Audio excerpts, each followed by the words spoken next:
இந்திய ஆராய்ச்சி நிறுவனங்கள் உருவாக்கிய மரபணு மாற்றம் செய்யப்பட்ட கத்தரிக்காய் விதைகளை பல்வேறு மாநிலங்களில் சோதனை செய்வதற்கு மத்திய அரசு அனுமதி அளித்துள்ளது.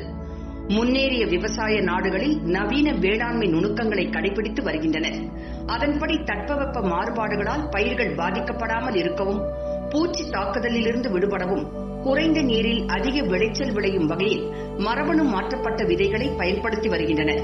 இந்நிலையில் நம் நாட்டிலும் சோதனை அடிப்படையில் மரபணு மாற்றம் செய்யப்பட்ட 2 வகை கத்தரிக்காய் விதைகளை சோதனை செய்ய மத்திய அரசு அனுமதி அளித்துள்ளது.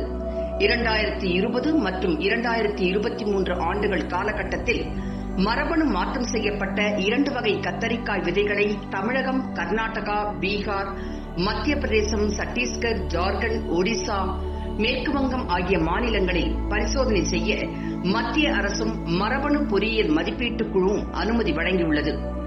ஜனக் மற்றும் BSS 793 என்ற பெயரிடப்பட்ட இந்த மரபணு மாற்றப்பட்ட கத்தரி விதைகளை ICAR எனப்படும் வேளாண் ஆராய்ச்சி கவுன்சிலும், NRCPV எனப்படும் தாவர உயிரி தொழில்நுட்ப தேசிய ஆராய்ச்சி மையமும் இணைந்து உருவாக்கியுள்ளன. இருப்பினும் மாநில அரசுகளின் உரிய அனுமதியை பெற்ற பிறகே PT கத்தரி விதைகளை களப்பரிசோதனை செய்ய வேண்டும் என்று மரபணு பொறியியல் மதிப்பீட்டுக் குழு தெரிவித்துள்ளது. பரிசோதனையில் கிடைக்கும் தகவல்கள் மற்றும் ஆய்வு முடிவுகளை மாநில பல்லுயிர் வாரியங்கள் மற்றும் உள்ளூர் பஞ்சாயத்து பல்லுயிர் மேலாண்மை குழுக்களுடன் பகிர வேண்டும் என்றும் குழுவின் உத்தரவில் தெரிவிக்கப்பட்டுள்ளது.